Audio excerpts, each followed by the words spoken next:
Welcome to Wellness 7000. Have you ever felt like your motivation is just gone? Like your ability to focus has been totally hijacked? Well, today we're going to get into the one chemical that's at the heart of it all, dopamine. We're going to break down exactly how this little molecule works, and more importantly, how you can get it working for you instead of against you.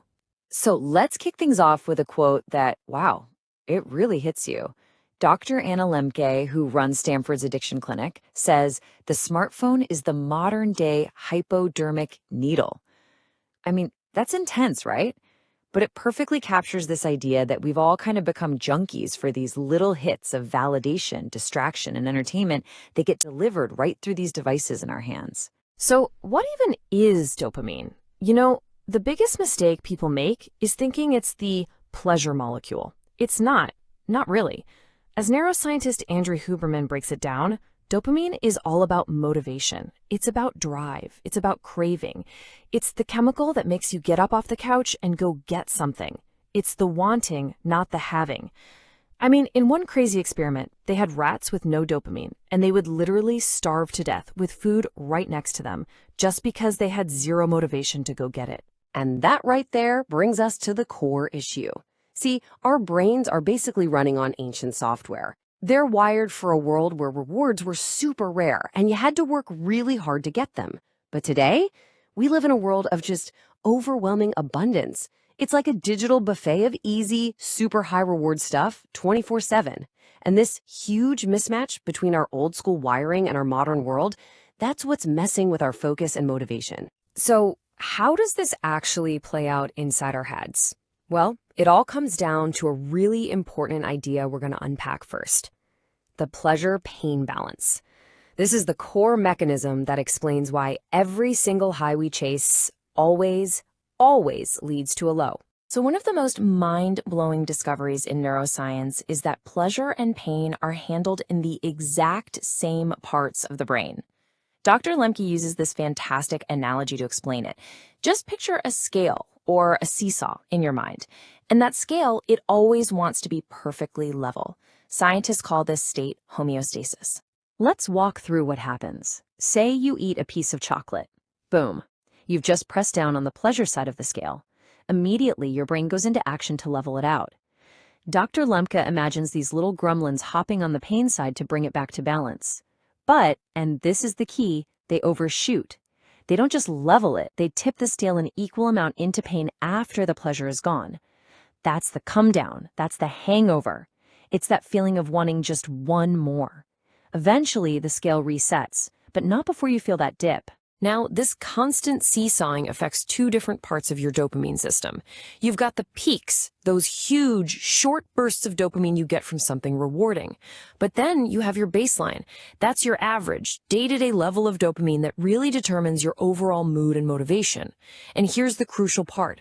The more you chase those big, exciting peaks, the more your brain compensates, and the lower your overall baseline level of motivation actually drops. And this constant up and down, well, it has a real cost.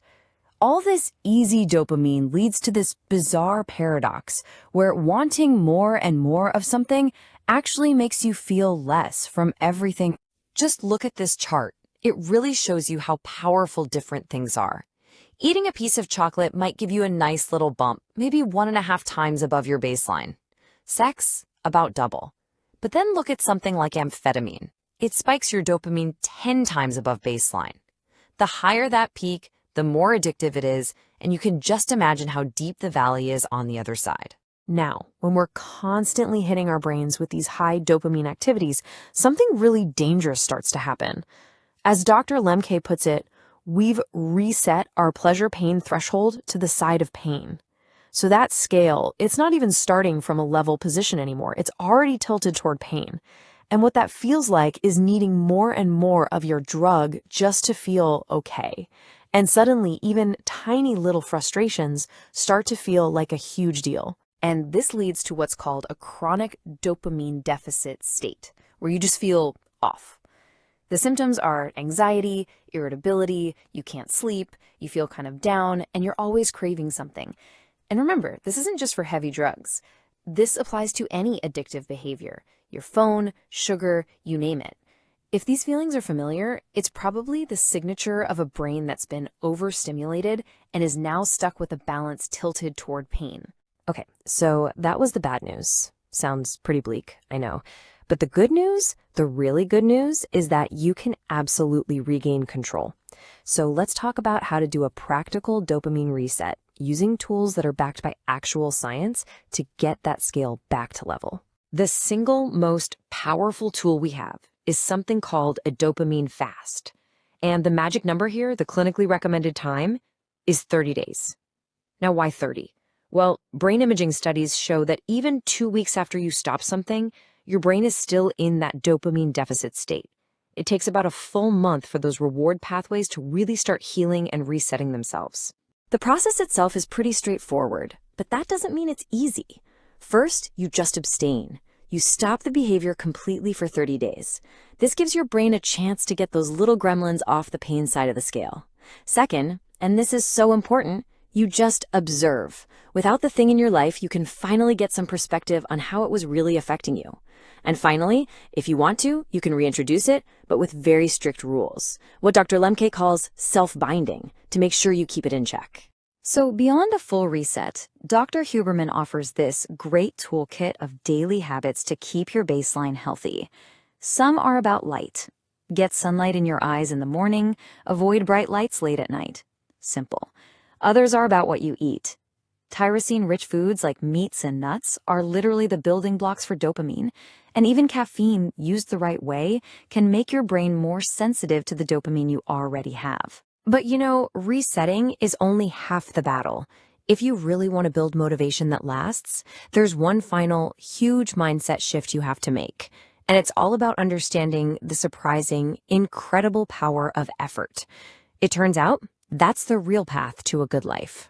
There's this classic experiment that explains this perfectly. Researchers took a bunch of kids who loved to draw. They were just drawing for the fun of it. That's intrinsic reinforcement. Then, the researchers started giving them a gold star for every drawing, an extrinsic reward. And here's what happened. When they took the gold stars away, the kids stopped drawing. The external reward had completely killed their natural love for it because it taught their brains that the pleasure came from the star, not the activity itself. And this is the secret to hacking your motivation. Stop trying to bribe yourself to do hard things. Don't listen to pump-up music to get to the gym or promise yourself a donut afterward. The real key is to learn to attach that feeling of reward, that dopamine release, to the friction and the struggle of the effort itself. You have to learn to tell yourself, this hard part, this is the good part. And the best way to practice this is by intentionally doing what we'll call painful pursuits. Think about it. Exercise, a cold shower, trying to read a really hard book. They're all difficult up front, right? You're pressing on the pain side of the scale first. But what happens after? Your brain compensates by tipping way over to the pleasure side, giving you this long-lasting wave of dopamine that can go for hours, all without the crash you get from chasing easy pleasure. This quote from Dr. Lemke just sums it all up. We've been sold this idea that a good life is about seeking fun and avoiding anything uncomfortable. But the science of our own brains tells us the complete opposite. The highs we earn are sweeter, they last longer, and they're so much healthier for us. So I'll just leave you with this final thought to chew on. What if we've had it all backward? What if the key to focus, to motivation, to a life that actually feels good isn't about finding the next easy pleasure, but about learning to embrace and maybe even fall in love with the right kind of Thanks for effort? joining me on Wellness 7000.